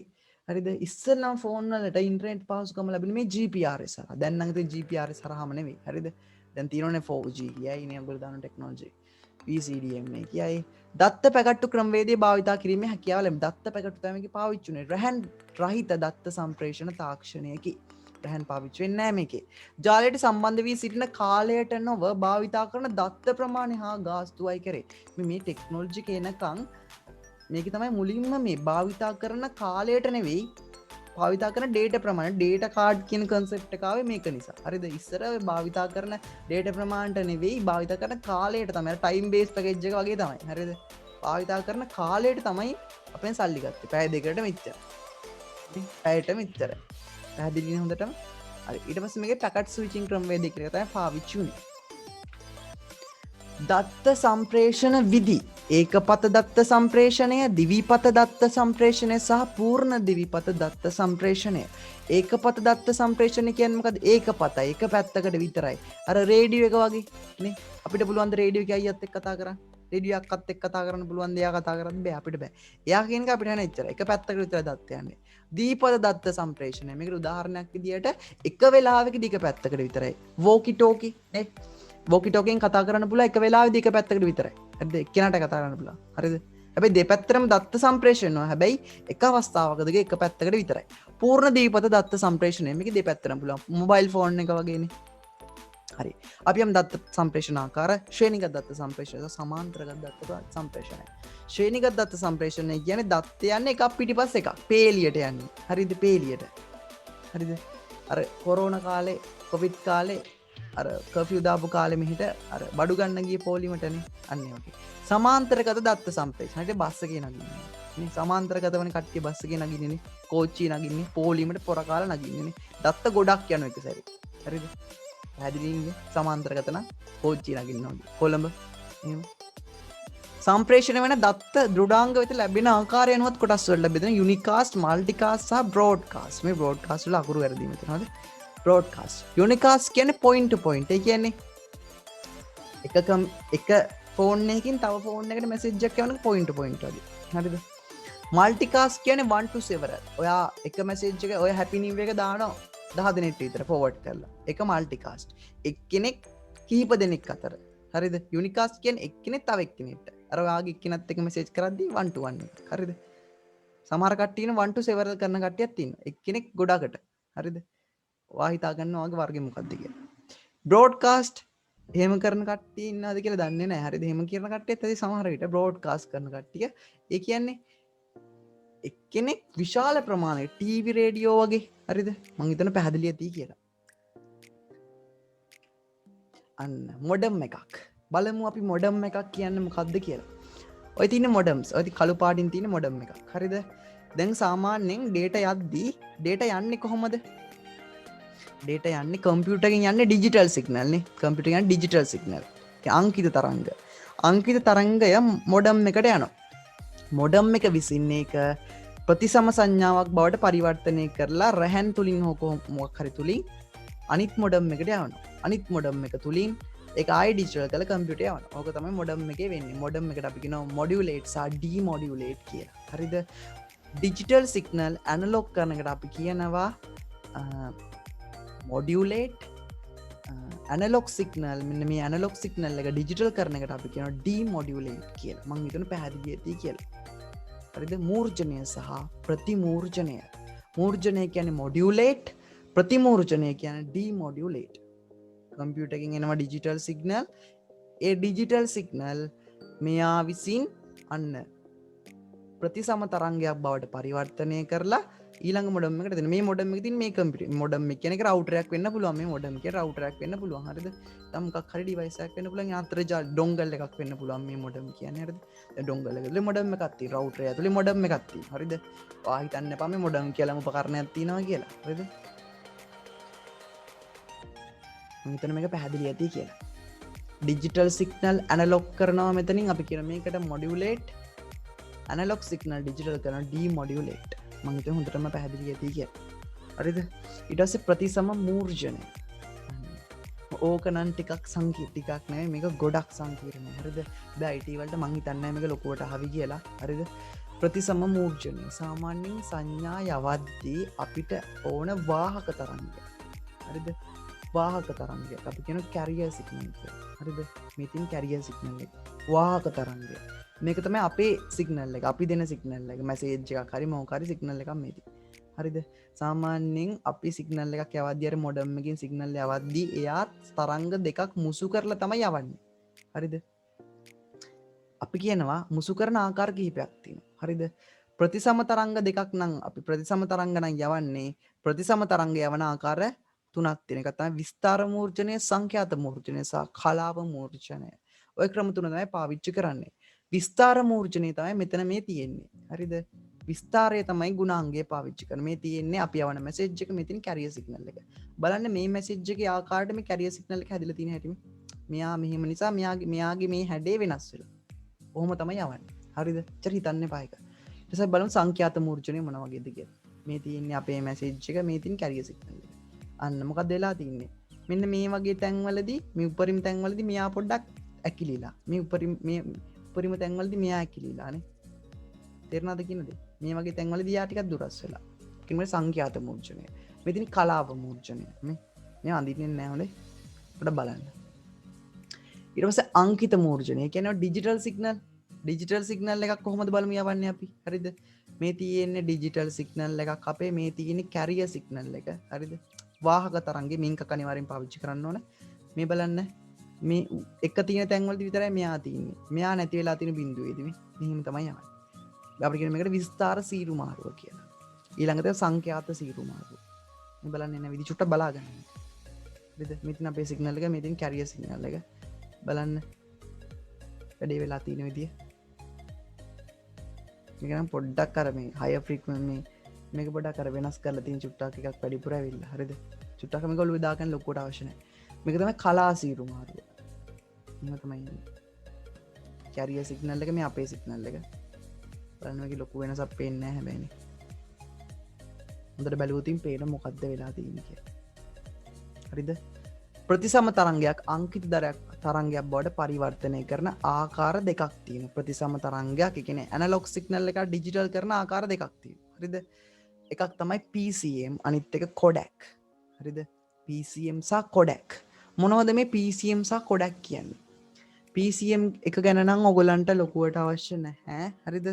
PCM එක ගැන ඔයගොල්ලෝ ලොකුවට ඕනේ නැහැ. මම ඕනනම් කියන්නම් කවුරුහරි මැසේජ් එකක් දැම්මොත්. හරිද? දැන් මෙන්න මෙහෙම දෙයක් තියෙනවා. සාමාන්‍යයෙන් ඔය PCM කියන්නේ අපි කියන ස්පන්දකේත මූර්ජනය කියලා. මේ PCM වලට කියන අපි ස්පන්දකේත මූර්ජනය කියලා. හරිද? මේ ස්පන්දකේත මූර්ජනයේදී මේව පාවිච්චි වෙන්නේ Blu-ray, CD, DVD වගේ දේවල් වලට තමයි මේ ස්පන්දකේත මූර්ජනය හෙවත් PCM කෝඩ් මොඩියුලේෂන් කියන එක පාවිච්චි වෙන්නේ. හරිද? මං හිතන පැහැදිලි ඇති කියලා. මේ PCM වලට තමයි Blu-ray, CD, DVD වගේ devices වල පාවිච්චි වෙන PCM කියන ටෙක්නොලොජි එක. හරිද? ඊට පස්සේ කොඩැක් කියන ටෙක්නොලොජි එක CODEC ඕල අහලා ඇති. සමහරවිට කොඩැක් අහලා ඇති. ඔය කියන software දැන් කම්පියුටර්ස් වල software දාන්න කොට කොඩැක් ගන්න නිකන් අහන කොඩැක් දාන්න කියලා කියනවා. හරිද? මේ කොඩැක් පාවිච්චි වෙන්නේ වීඩියෝ එඩිටින් වලදී, වීඩියෝ ස්ට්‍රීමින් වලදී, වීඩියෝ කන්ෆරන්ස් වලදී. දැන් මේ අපි Zoom එකකින් ඔයගොල්ලොත් එක්ක කතා කරනවනේ. මේ Zoom එකේ මේ වීඩියෝ කන්ෆරන්ස් එකට අනිවාර්යෙන් කොඩැක් කියන ටෙක්නොලොජිය පාවිච්චි වෙනවා. හරිද? කොඩැක්. හරිද? හරි. ඊට පස්සේ අපි එක ලොකුවට අවශ්‍ය නැහැ. කොඩැක් කියන්නේ සාමාන්‍යයෙන් මේ වීඩියෝ ස්ට්‍රීමින් වලට පාවිච්චි වෙනවා. වීඩියෝ එඩිටින් වලට පාවිච්චි වෙන කොඩැක්. හරිද? වීඩියෝ සම්බන්ධ දේවල් තමයි කොඩැක් පාවිච්චි වෙන්නේ. PCM කියන්නේ DVD වල එහෙම පාවිච්චි වෙන ටෙක්නොලොජි එකක්. ඊට පස්සේ බහුපත ක්‍රමය, need for multiplexing. මොකක්ද මේ multiplexing කියලා කියන්නේ? හරිද? අංකිත දත්ත හෝ ප්‍රතිසම දත්ත සම්ප්‍රේෂණයේදී සම්ප්‍රේෂණ මාධ්‍යයේ එක් තරංගයක් තුලින් දත්ත වර්ග කිහිපයක් එකවර සම්ප්‍රේෂණය කිරීම බහුපත සම්ප්‍රේෂණ ලෙස හැඳින්වේ. මොකක්ද ඒ? ඒ කියන්නේ ඔයගොල්ලෝ දැකලා ඇති මට නම් පොඩි කාලේ එන උලක් තිබ්බා මේ අපේ පැත්තේ තිබ්බ ෆෝන්. ඒ ෆෝන් වල මේ දැන් අපේ පැත්තේ තියෙනවා ෆෝන් 20ක්. හරිද? ලයින් කේබල් ලයින් තියෙන ෆෝන්. හරිද? මම මේ කතා කරන්නේ ඉස්සර ගැන. හරිද? ලෑන් ලයින් තියෙන කේබල් ගහපු තියෙන SLT ෆෝන් 20ක් තියෙනවා. හරිද? හැබැයි ඒ 20ම එක සෙට් වෙන්නේ එකම කේබල් එකට නේද? ඒ 20ම සෙට් වෙන්නේ අර පාරේ ලයින් එක කියන තනි කේබල් එකනේ, තනි හෝ කේබල් දෙකට. හරිද? ඉතින් මට ප්‍රශ්නයක් තිබ්බයකෝ අපි කතා කරන හැම එකම ඕක යනවා නම් කොහොමද අඳුරගන්නේ කියලා. ඕකේ වෙන්නේ මෙහෙම. අර ගෙවල් 20ෙම ප්‍රතිසම හෝ ඒගොල්ලෝ data පාවිච්චි කරන data එකතු වෙලා තනි තරංගයක් බවට පරිවර්තනය වෙනවා. හරිද? විස්තර මූර්ජනය හරි මොකක් හරි ක්‍රමයක් පාවිච්චි තනි තරංගයක් බවට පරිවර්තනය වෙලා ඒක ආයෙත් පාරක් වෙන වෙනම ඒ ආයෙත් 20ට කඩනවා. දැන් අර ෆෝන් 20ක් තිබ්බනේ, ෆෝන් 20ෙන් තරංග 20ක් එනවා කියමු. එතකොට ඒ තරංග 20 අපි එකතු කරලා තනි තරංගයක් බවට පරිවර්තනය කරලා අවශ්‍ය තැනදී ආයෙත් පාරක් 20ට කරලා වෙන වෙන මේ කෝල්ස් දෙනවා අපි. හරිද? අවශ්‍ය ෆෝන් වලට යොමු කරන එක තමයි අපි කියන්නේ මල්ටිප්ලෙක්සින් කියලා. හරිද? බහුපත ක්‍රමය. මේ බහුපත ක්‍රමයේ පාවිච්චි වන ක්‍රමවේද තුනක් තියෙනවා. සංඛ්‍යාත බෙදා ගැනීම, කේතය බෙදා ගැනීම සහ කාලය බෙදා ගැනීම. අංකිත ඩිජිටල් සිග්නල් හොඳට මතක තියාගන්න. ඩිජිටල් සිග්නල් පාවිච්චි වෙන්නේ කාලය බෙදා ගැනීමේ බහුපත ක්‍රමය. ඩිජිටල් සිගනල් වල පාවිච්චි වෙන්නේ කාලය බෙදා ගැනීමේ බහුපත ක්‍රමය. ප්‍රතිසම වල පාවිච්චි වෙන්නේ සංඛ්‍යාත බෙදා ගැනීමේ ක්‍රමය සහ කේතය බෙදා ගැනීමේ ක්‍රමය. හරි. අපි යමු ඊට පස්සේ මොකද්ද මේ සංඛ්‍යාතය බෙදා ගැනීමේ ක්‍රමය කියලා. මෙහිදී විවිධ සංඛ්‍යාවලින් ලැබෙන සියලු දත්ත තනි නාලිකාවක් ඔස්සේ විවිධ සංඛ්‍යාත අනුව සම්ප්‍රේෂණය වීම සිදුවේ. මෙහිදී ප්‍රතිසම තාක්ෂණය භාවිතා වේ. මෙම දත්ත ලැබෙන අන්තයට ලැබුණු පසු විද්‍යුත් ප්‍රේරණය මගින් නැවත මූලික දත්ත බවට පරිවර්තනය සිදු කරයි. ඒත් ලොකුවට ඔලුවට ගන්න එපා ඒක. හරිද? ලොකු දෙයක් නෙවෙයි. සංඛ්‍යාතය තමයි මේකට පාවිච්චි කරන්නේ. සංඛ්‍යාතය කියන තරම් සිග්නල්ස් වල තියෙන සංඛ්‍යාතය කියන ගුණාංගය පාවිච්චි කරලා අපි දත්ත එකතු කරනවා. අවසාන කොටේදී සංඛ්‍යාතය කියන එක පාවිච්චි කරලා දත්ත කඩනවා. හරිද? ඕක තමයි මෙතනදී පාවිච්චි වෙන්නේ. ඊට පස්සේ බලමු කාලය බෙදා ගැනීමේ ක්‍රමය. කාලය බෙදා ගැනීමේ ක්‍රමය. හරිද? කාලය බෙදා ගැනීමේ ක්‍රමය තමයි මෙතන තියෙන්නේ. මෙම ක්‍රමයේදී දත්තේ කුඩා එකවලට වෙන් කර විවිධ කාල පරාසවලට අනුරූපව පිළිවලින් සම්ප්‍රේෂණය වීම සිදුවේ. මෙහිදී අංකිතාකාරයෙන් සම්ප්‍රේෂණය සිදු. මං කිව්වේ කාලය බෙදා ගැනීම අංකිතයි. අංකිත තරංග තමයි මේ කියවන්නේ. සම්ප්‍රේෂණිතා වේගයෙන් ඉහළ මාධ්‍යවලදී කුඩා කාලයක් නොනගිය හැකි තරම් වේ. හරිද? TDM ප්‍රධානාකාර දෙකකින්. මෙහි ප්‍රධානාකාර දෙකක් තියෙනකොට තමයි මෙතන තියෙන්නේ. සම්මුහූර්ත කරන කාලය බෙදා ගැනීමේ ක්‍රමය, අසමුහූර්ත කරන කාලය බෙදා ගැනීමේ ක්‍රමය. මොන ක්‍රම දෙකකුත් තියෙනවා. හරිද? මේ ටයිම් එකක් වෙන් කරලා දැන් මෙයා දත්ත සම්ප්‍රේෂණය වෙන මේ කම්පියුටරට එයා ටයිම් එකක් දෙනවා. මේ තප්පර දෙකක් විතර ටයිම් ඩේටා කමියුනිකේට් කරන්න. එයා යනවා. එයාගේ තප්පර දෙක වුණාට පස්සේ මෙයා ඒ විදියට එක එක්කෙනාට කාලය වෙන් කරනවා. හරිද? ඕක තමයි උතන වෙන්නේ. දැන් ෆෝන් 20ක් තිබ්බ කියමු. ෆෝන් වල නම් පාවිච්චි වෙන්නේ නැහැ. හොඳේ මම නිකන් ෆෝන් වලට උදාහරණයක් කියන්නම්. හරිද? දැන් එහා ගෙදර එක්කෙනා කතා කරලා පළවෙනි වචන කියලා ඉවරනාට පස්සේ දෙවෙනි එක්කෙනාගේ වචන යන්නේ. මේ විදිහට මේ ටයිම් එකක් දීලා තියෙනවා. අපි මේ කියන්නේ සම්මුහූර්ත කරන කාලය බෙදා ගැනීමේ ක්‍රමය. ඔය තියන්නේ ඒක. කුඩා කාලයක වලට වෙන් කරන ලද දත්ත පැකට් අනුක්‍රමික ආකාරයට සංවේදනය. අපි කතා කරන්නේ අනුක්‍රමික ආකාරයකට කියලා මේ අනුලක්ෂණ ආකාරයෙන් කියලානේ සම්මුහූර්තකරණයේදී වෙන්නේ. මෙහි ඇති ප්‍රධාන අවාසිය වන්නේ වෙන් කරන ලද කාලය තුල දත්තයක් ලෙස සංනිවේදනය කරනු ලැබේ. කාලය තුල දත්තයක් ලෙස සංනිවේදනය කරනවා. හරිද? මේව නම් ගොඩක් සංකීර්ණ දේවල්. හරිද? ලොකුවට අවශ්‍ය නැහැ. මේ තියෙන්නේ අසමුහූර්ත කරන කාලය බෙදා ගැනීමේ ක්‍රමවේදය. මෙම ක්‍රමවේදී විකාශය සඳහා නියමිත කාලයක් නොපවතී. මෙහිදී සංනිවේදනය වීම සඳහා ප්‍රභවයන් විකාශයන් නොමැති නම් එම කාලය වෙනත් විකාශනයකට ලබා දේ. ඒ කියන්නේ අර කලින්කේදී නියමිත කාලයක් තියෙන කම්පියුටර්ස් එක එක ඩිවයිසස් වල ඔයාලට තප්පර දෙක. මේකෙදී එහෙම නැහැ. කාලයක් නැහැ. එයා කරලා ඉවරනාට පස්සේ තමයි අනිත් එක්කෙනා කරන්නේ. අන්න ඒ විදියට. මේ දෙකේ වෙනස්කනුත් තියෙනවා. සම්මුහූර්තකරණයේ වේගය අඩුයි, අසමුහූර්තකරණයේ වේගය වැඩි. කාලය බෙදා ගැනීම ක්‍රමය හොඳයි. හිස් ඩේටා පැකට්ටු තියෙනවා. අරක හිස් ඩේටා පැකට්ටු නැහැ. මේක නිශ්චිත කාලයක් තියෙනවා. අනිත් එක නිශ්චිත කාලයක් නැහැ. මේ ගොඩක් සංකීර්ණ ඒවා ලොකුවට ඔලුවට දාගන්න එපා. හොඳේ. මොකද මම නෙට්වර්ක් ටියුට් එක නෙට්වර්ක් නෝට් එක මෙහෙම උගන්වද්දි මම චූටි දෙයක්වත් මිස් කරන්නේ නැහැ. හරිද? ඒ නිසා මම තියෙන ඇඩ්වාන්ස් කරුණුත් මේකට දාලා තියෙනවා. මේක නම් ඇඩ්වාන්ස් එකක්. හරිද? ගොඩක් ඇඩ්වාන්ස් එකක්. ඊට පස්සේ ප්‍රීකවන්සි ඩිවිෂන් මල්ටිප්ලෙක්සින් එක ටයිම් ඩිවිෂන් මල්ටිප්ලෙක්සින් එක ගැන වෙනම තියෙනවා. කාලය බෙදා ගැනීමේ බහුපත ඒ කාලය බෙදා ගැනීමේ ක්‍රමය සහ සංඛ්‍යාත බෙදා ගැනීමේ ක්‍රමය ප්‍රතිසම තාක්ෂණය භාවිතා කරනවා. මම කිව්වනේ කාලය බෙදා ගැනීමට අංකිත, සංඛ්‍යාතයකට ප්‍රතිසම. පොදු සම්ප්‍රේෂණ මාධ්‍යයක් ඔස්සේ සියලු දත්ත එකම වෙලාවෙදී විවිධ සංඛ්‍යාත අනුව සම්ප්‍රේෂණය වෙනවා. හරිද? එකම වෙලාවෙත් තමයි ඔක්කොම ටික යන්නේ. මේකෙදි එකම වෙලාවෙදී නෙමෙයි. එක එක වෙලාවෙදී. අයි ටයිම් එක අපි දීලා තියෙන්නේ. හරිද? මං හිතන සරලව තේරෙන්නේ නැති කියලා. හරි. සංඥා සම්ප්‍රේෂණ මාධ්‍ය. හරිද? සංඥා සම්ප්‍රේෂණ මාධ්‍ය වර්ග දෙකක් තියෙනවා. එකක් තමයි නියමු මාධ්‍ය. අනිත් එක නියමු නොවන මාධ්‍ය. හරිද? guided media සහ unguided media කියලා අපි මේවට කියනවා. හරිද? නියමු මාධ්‍ය කියන වයර් තියෙනවා. ඒ වගේ වයර්ස් තියෙනවා. open wires කියලා තියෙනවා අපි. twisted pair කියලා නේ. අඹුරුම් කම්බියුගල් කියලාත් කියන උකට ඔයගොල්ලෝ දැකලා ඇති ඔය SLT එකේ ඔය ඇඳලා තියෙන කම්බියන්නේ ඒවට කියන අපි ඇඹුරුම් වයර් කියලා. හරිද? සමාක්ෂකයෝ coaxial. ඩයලොග් ටීවී නම් නෙවෙයි නම් තියෙන්නේ. ඔයාලට ඔක බලා ගන්න පුළුවන් සාමාන්‍යයෙන් බටපොළ ඇන්ටනා වලට ගහලා තින්නේ නේ. ඇන්ටනා කේබල් කියලා කියන අපි coaxial වලට. සමාක්ෂකයෝ. ප්‍රකාශ තන්තු fiber optics මේව නම් ගොඩක් ස්පීඩ්. හරිද? ආලෝක තාක්ෂණය තමයි මේ පාවිච්චි වෙන්නේ fiber optics වල. මේකට හැබැයි වැඩි කොස්ට් එකක් යනවා. ඒක තමයි ලොකුම අවුල. හරිද? ගොඩක් වේගවත්.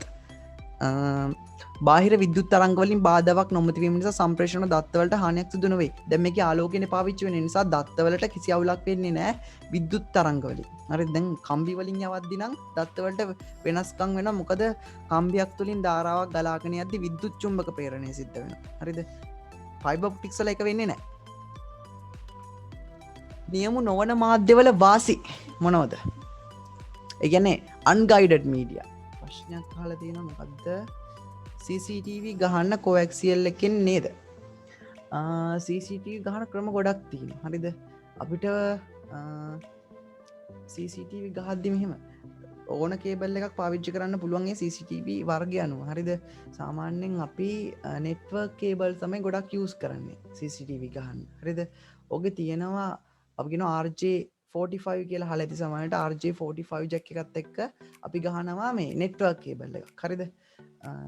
එතකොට කොඇක්සියල් එකනුත් පුළුවන්. ඒක අවුලක් නෑ. හැබැයි මම නම් රෙකමන්ඩ් කරන්නේ කොඇක්සියල් එකට වඩා network cable එක හොඳයි. හරිද? RJ45 ගහලා ඒක හොඳයි. කාර්යක්ෂමතාවෙන් වැඩි. හරිද? සාමාන්‍යයෙන් කොඇක්සියල් වැඩි යූස් කරන්නේ නැහැ. අවුලක් නෑ, පුළුවන් පාවිච්චි කරන්න. ඔව් ඒක තමයි කියන්නේ නියම වාද්‍යවල නියම මාධ්‍යවල වාසි අවාසි නැද්ද? හරි. අපි ඒක මෙහෙම. හරිද? අපි නියම නොවන මාධ්‍ය ගැන කතා කරද්දී ගැන කතා කරමු. හරිද? නියම නොවන මාධ්‍යවල වාසි තමයි නියම නොවන කියන්නේ වයර් එකක් නෑ, වයර්ලස් කනෙක්ෂන්, Wi-Fi වගේ ඒවානේ. Wi-Fi, එතකොට සැටලයිට් නේ, රේඩියෝ තරංග අන්නේ වගේ. නියම නොවන මාධ්‍ය. නියම මාධ්‍ය කියන්නේ වයර් කනෙක්ෂන් එකක් තියෙනවා. හරිද? බලමු නියම නොවන මාධ්‍යවල වාසි ඕනෑම ස්ථානික සිට ජාලයකට සම්බන්ධ වෙන්න පුළුවන්. හරිද? ඕන තැනින් ඉඳන් පුළුවන් Wi-Fi එකට කනෙක්ට් වෙන්න. ජංගම දුරකථන ලැප්ටොප් වැනි ජංගම පරිගණක මගේ නිදහසේ ඕනම ස්ථානයක සිට ජාලයට සම්බන්ධ වී තොරතුරු මාරු කර ගන්නත් පුළුවන්. හරිද? පිරිවැය වැඩි ටිකක්. හරිද? ඒ කියන්නේ මේ පිරිවැය වැඩි කියන්නේ මේ කනෙක්ෂන් එක ආරම්භයේදී හදන්න තමයි කනෙක්ෂන් එක ටිකක් වැඩි. හැබැයි එතන පොඩි ප්‍රශ්නයක් තියෙනවා. හරිද? පිරිවැය වැඩි කියන එකත් ගන්න බෑ. උතන්ට මේ තම රවුටර් එකක් ගන්න ලොකු ගාණක් යන්නේ නැහැ නේ අපිට. එක පොඩක් වෙනස් වෙන එතන දැම්මට එක සාපේක්ෂයි. නියම නොවන මාධ්‍යවල අවාසි ආරක්ෂාව පිළිබඳව ගැටලු තියෙනවා. හැක් කරන්න පුළුවන් ටක් ගාලා බාධා වීම ඇති වෙන්න පුළුවන් නේ වයර්ලස් නිසා. ආරක්ෂාව පිළිබඳ ගැටලු පවතින්නත් පුළුවන්. හරිද? වයර්ලස් නිසා. කාට හරි ඕන කෙනෙක්ට ටක් ගාලා එහා ගෙදර Wi-Fi එක හැක් කරන්න පුළුවන් නේ. අන්න ඒ වගේ දේවල් කරන්න පුළුවන්. හැබැයි අපි නියම මාධ්‍යවල ගන්නකොට නියම මාධ්‍යවල සාමාන්‍යයෙන් ආරක්ෂාව ටිකක් ඉහළයි මේවට වඩා. හරිද? මොකද වයර් එක කපලා හැක් කරන්නේ මොකෝ? හරි එහෙම බෑනේ. බාධාවීම් ඇති වෙන්නේ නැහැ වැඩිය. මොකද වයර් එකක් නේ තියෙන්නේ නේද? ආරක්ෂාව පිළිබඳව ලොකු ගැටලුවක් නැහැ. හරිද? පිරිවැය ආරම්භක පිරිවැය යන පොඩ්ඩක් වැඩි. මොකද වයර් ටිකක් ගණන්නේ නේද? සමහර වයර් කනෙක්ෂන් එකක් හදද්දී පොඩක් ආරම්භක පිරිවැය වැඩි. හරිද? ඒ වගේම මේ වයර් කනෙක්ෂන් එකක් දැන් අවුලක් වුණොත් නඩත්තුවක් ආවොත් ඒ පිරිවැය වැඩි වෙනවා. හරිද? ඒ වගේ පොඩි පොඩි අවුල් තියෙනවා. හරි. අපි ගුප්තතාව කියලා කියනවා. ගුප්තතාව කියන්නේ ස්ථාන දෙකක් අතර දත්ත සම්ප්‍රේෂණ ගතවන කාලය ගුප්තතාව ලෙස අපි හඳුන්වනවා. එච්චරයි. ස්ථාන දෙකක් අතර දත්ත සම්ප්‍රේෂණ ගතවන කාලය ගුප්තතාව ලේටියන්ස් එක කියලා අපි කියනවා. හරිද? අපි යමු ඊළඟ ස්ලයිඩ් එකට. ഘോഷාව. සම්ප්‍රේෂණ දත්තවලට අදාළ සංඥා සමග බාහිර ශබ්දවලට අදාළ සංඥාවක් සම්ප්‍රේෂණය වීම මේ නමින් හැඳින්වේ. මෙය වර්ග කිහිපයකින් යුක්ත වේ. තාපජ ഘോഷාව, ප්‍රේරණ ഘോഷාව, වචන හෝමාරු. හරිද?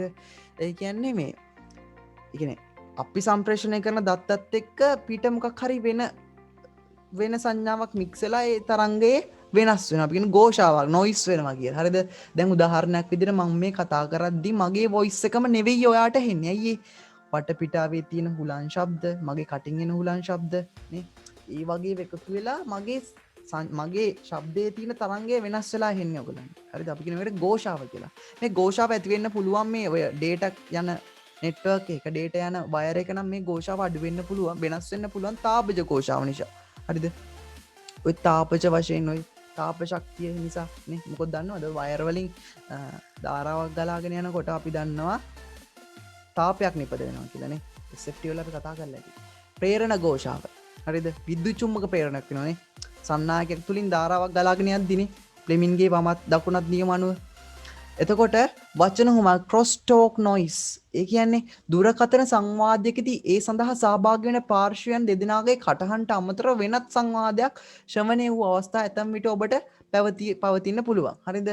අපි කියන මේකට ක්‍රොස් ටෝක් නොයිස් කියල සමහරලාට හරි අමුතු ගෝෂාවක් වගේ හන භූතයෝ කෑ ගන වගේන වෙලාවට බයත් ඉතරන්නේ දෙම රෑටයම ගොල කතා කරලත් සමරවිට නේ හරි ජවනාවේක එකන වයරක පොඩ්ඩක් කෙල්ලිලා වගේ එක ඒවගේ වෙන්න පුළුව හායනය මෙ මේක පොඩක් මත්ක තියාගන්න සම්ප්‍රේෂණ මාධ්‍යතුලින් සම්ප්‍රේෂණ සංඥාව දිගුදුර ප්‍රමාණයක් ගමන් කිරීමේදී සංඥාවේ ශක්තිය අඩුවීම හායනය විදිහට අපි සලකනවා.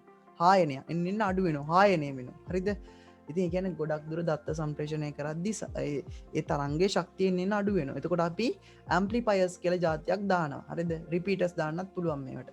කියන වයර් එකේ රිපීටර්ස් ඕ ඇම්ප්ලිෆයර්ස් කියලා පොඩි ගැජට් එකක් තියෙන එක දැම්මට පස්සේ තරංගේ ශක්තිය දෙනවා එකට. හරිද? ඔය SLT වල එහෙම දාලා තියෙනවා ඒක. ඔයගොල්ලෝ දැකලා තියෙන සමහර කණු වල එහෙම ගහලා තියෙන පොඩි පොඩි පෙට්ටි. ඇම්ප්ලිෆයර්ස් තමයි දාලා තියෙන්නේ. විකෘත වීම බලහීන වීම. හරිද? විකෘත වීම බලහීන වීම. පණිවිඩයක් ප්‍රභවයේ සිට ලාභියා දක්වා සම්ප්‍රේෂණ මාධ්‍ය තුලින් ගමන් කිරීමේදී එම සංඥාව රැගෙන යන වාහක තරංගයේ මූලික හැඩය වෙනස් වීම තුලින් සම්ප්‍රේෂණ දත්තයට හානි සිදු වීම විකෘති වීම ලෙස හඳුන්වනවා. හරිද? ඒ කියන්නේ ඒ අපි යවන සිග්නල් එක වෙනස් වුණොත් දත්තවලටත් දැන් හිතන්න සයිනාකාර තරංගයක් කියලා මෙන්න මෙහෙම සයිනාකාර තරංගයක් කියලා මවුස් එක යන විදියට ඒක මෙහෙම වෙනස් වුණොත් අපි යවන ඩේටා එකත් වෙනස් වෙනවා. හරිද? අපි කියනකට විකෘති වීම කියලා. හරි අපි යනවා පරිගණක ජාලවලට. හරිද? පරිගණක ජාලවලද ජාලවල කතා කරද්දි මම ස්පීඩ් කතා කරන්නේ මේව සාමාන්‍යයෙන් ඔයාලට YouTube අප්ලෝඩ් කරාට පස්සේ මේ වීඩියෝස් බලන්න පුළුවන්. හිමීට යව බලන්න. හරිද? පොඩි නෝට් එකකුත් දාගන්න. එතකොට වැඩේ හරි. හරිද? දැන් මේක නිකන් අහන් හිටියට සමහර දේවල් අමතක වෙන්න පුළුවන්. මොකද්ද කරන්නේ? මේ වීඩියෝ එක බලන ගමන් ෂෝට් නෝට් එකක් හදාගෙන ඔලුවට එක්කම දාන්න. හරිද? මේකේ පාර්ට් 2 එකත් මම ඉක්මනටම ඕගලන්ට දෙන්නම්. හරිද? පරිගණක ජාල බෙදෙන කොටස් වලට. හරිද?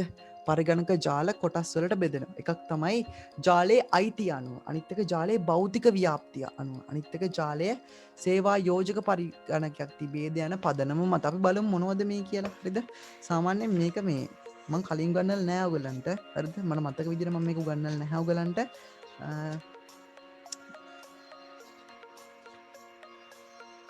හරියට බලමු මොකද්ද මේ පරිගණක ජාල වල බෙදීම කියලා. හරිද?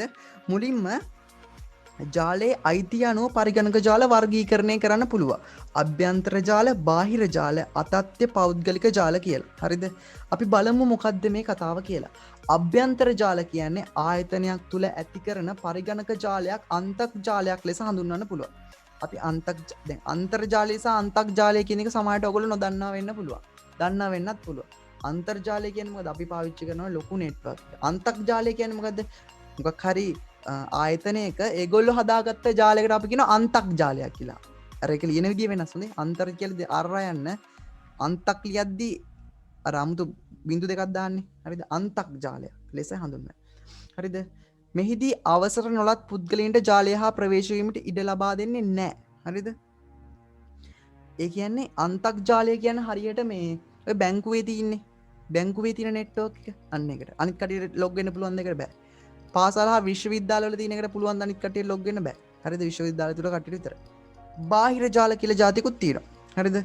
බාහිර ජාල කියන්නේ ආයතන තුල භාවිතා කරන ලබන පෞද්ගලික ජාලය වන අතර එය එම ආයතනයේ සේවකයන්ට මෙන්ම බාහිර අවසරලත් පුද්ගලයන්ට භාවිතා කරන්න පුළුවන්. හරියට අර ATM මැෂින් එක වගේ. නේ? ATM මැෂින් එකේ තියෙන ඒ සොෆ්ට්වෙයාර් එක පාවිච්චි කරන්න පුළුවන් නේ අපිටනේ. ඒ හැබැයි අපිට ATM කාඩ් එකක් තියෙනවා නේ අවසරලත් කටියට. බාහිර ජාල කියලා කියනවා. මම නිකන් මේ විස්තරයක් කියන ඔලුවට දාගන්න. හරිද? සබ් බලමු ජාලයේ භෞතික ව්‍යාප්ත වීම. ජාලයේ භෞතික ව්‍යාප්ත වීම කියන්නේ මොකක්ද කියලා.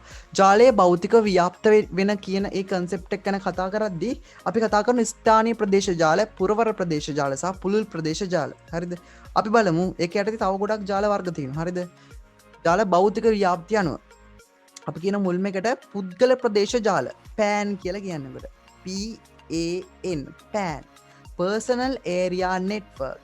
ඒක හරියට මෙන්න මේ වගේ ඔයාට රවුටර් එකක් තියෙනවා. ඒ රවුටර් එකට ඔයා ෆෝන් එක කනෙක්ට් කරලා, ලැප් එක කනෙක්ට් කරලා, මවුස් එක කනෙක්ට් කරලා, printer එක කරලා ඔයාට විතරක් හදාගන්න එක personal එකක්. පුද්ගල ප්‍රදේශ ජාල කියලා කියනවා ඒකට. හරිද? ස්ථානීය ප්‍රදේශ ජාල අපි කියනවා LAN කියලා. LAN area network. හරිද? sorry local area network. ස්ථානීය ප්‍රදේශ ජාල කියන්නේ මේ අර ඔයා දැකලා ඇති එක ස්විච් එකකට කම්පියුටර් එක පහක් විතර ගහලා පොඩියට නෙට්වර්ක් එකක් හදාගන්න එකට අපි කියනවා ස්ථානීය ප්‍රදේශ ජාල කියලා. හරිද? ඊට පස්සේ WLAN කියලා තියෙනවා. රැහන් රහිත ස්ථානීය ප්‍රදේශ ජාල. ඒ කියන්නේ Wi-Fi, WiMAX වගේ දේවල් වලින් කනෙක්ට් කරලා තියෙන ජාල වලට අපි කියනවා WLAN කියලා. හරිද? ඊට පස්සේ තියෙනවා පුරවර ප්‍රදේශ ජාල MAN කියලා. හරිද? ඔය MAN කියන්නේ මම තියෙන මට අමතකුණා ස්ලයිඩ් එක මම මේ දාලා තියෙනවා. හරිද? පුද්ගල ප්‍රදේශ ජාල තමයි මේ තියෙන PAN එකක් මේ. ලේසි වැඩි. ස්ථානීය ප්‍රදේශ ජාල මේ කම්පියුටර්ස් පොඩ්ඩයි 5ක් 6ක් වගේ. හරිද? රැහන් රහිත ස්ථාන ප්‍රදේශ ජාල කියන්නේ Wi-Fi වලින් කනෙක්ට් කරගත්ත එකක්. හරිද?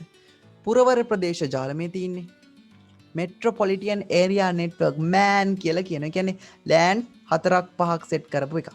අර LAN අපි කතා කරේ කලින් මේ තියෙන්නේ LAN නෙට්වර්ක් 5ක් විතර සෙට් 4ක් 5ක් 6ක් විතර සෙට් කරපු එකට අපි කියන එකක්. හරිද?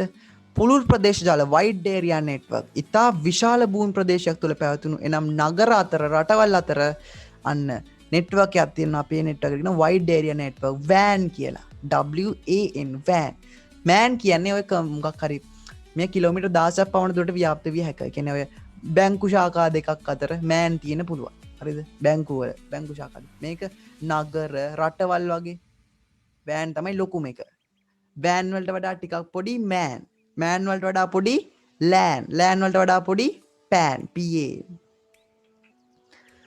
CAN කියලා තියෙන කැම්පස් ඒරියා නෙට්වර්ක්. විශ්වවිද්‍යාල හෝ ව්‍යාපාරික ස්ථාන කර ඇති ස්ථානීය පරිගණක ජාලය එකිනෙකට සම්බන්ධ කොට පරිගණක ජාලයක් නිර්මාණය කිරීම CAN ලෙස අපි හඳුන්වනවා.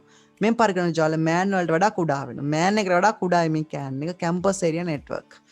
DAN කියලා එකක් තියෙනවා ඩෙස්ක් ඒරියා නෙට්වර්ක්.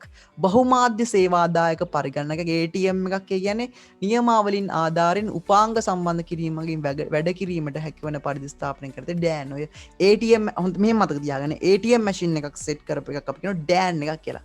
දැන් ඔය ATM මැෂින් නෙට්වර්ක් එකක් තියෙනවා. දැන් තියෙන කමර්ෂල් බැංකුවේ ATM තියෙනවා රට වටේ. ඒවා කනෙක්ට් කරලා තියෙන්නේ ජාල වලින් සම්බන්ධ කරලා තියෙන. අපි ඒවට කියනවා DAN එකක් කියලා. Desk area network. හරි. ඊට පස්සේ ජාලක ස්පලක භාවිතය ටොපොලොජිස්. බස් ආකාරය තමයි මේ තියෙන්නේ මේ. බස් ආකාරය. බස් ආකාරයේ වාසි තමයි තරු ක්‍රමයට වඩා රැහන් වල දිග ප්‍රමාණය අඩුයි. හරිද? සාමාන්‍ය රැහන් වල දිග ප්‍රමාණය අඩුයි. ගොඩනැගීම ඉතා පහසුයි. අඩු පිරිවැයකින් මේක හදා ගන්න පුළුවන්. මේක ලොකු සංකීර්ණත්වයක් නැහැ. බස් ආකාරයේ අවාසි. ප්‍රධාන රැහන. මෙන්න මේ ප්‍රධාන මේන් කේබල් එක යන්නොත් මොකෝ වෙන්නේ? හරි. කම්පියුටර්ස් ඔක්කොටම data යවන්න බැරි වෙනවා. ජාලයේ දෝෂයක් ඇති වුණොත් එය සොයා ගැනීම අපහසුයි.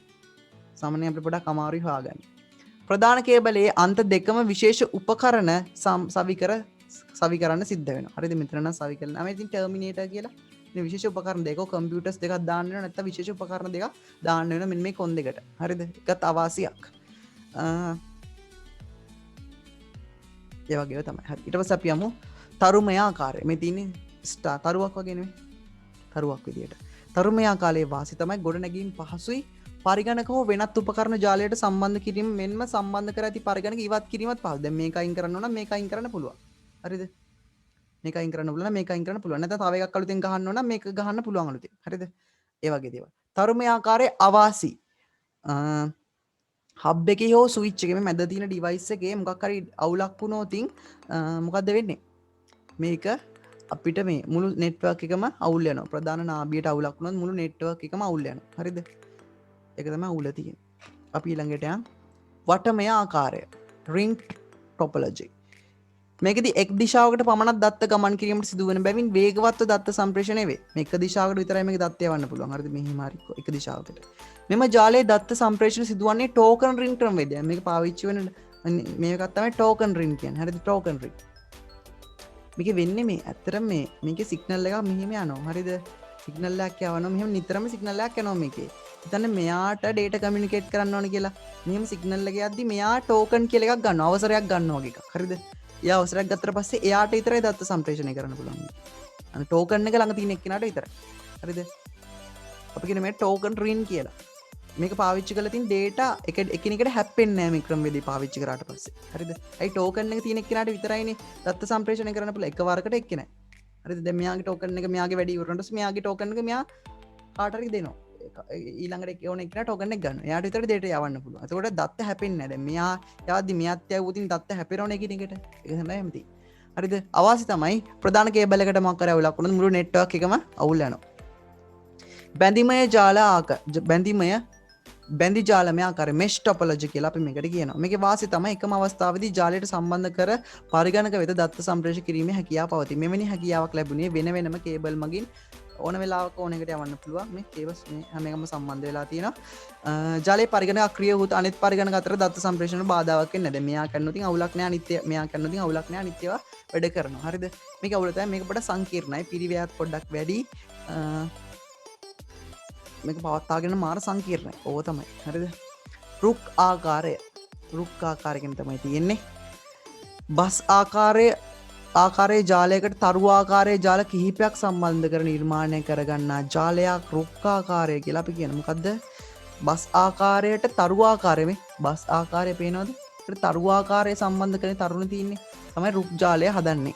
වාසි තමයි ජාලයේ ප්‍රධාන කොටස් සඳහා වෙන වෙනම රැහැන් පැවතීම නිසා දෝෂයක් ඇති වුත් සොයා ගැනීමට මේක සංකීර්ණ ටිකක්. හරිද?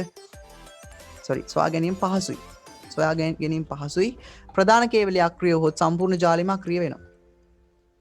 මේ කේබල් එකට මොකක් හරි වුණොත් මුළු නෙට්වර්ක් එකම අවුල් වෙලා යනවා. සාමාන්‍යයෙන්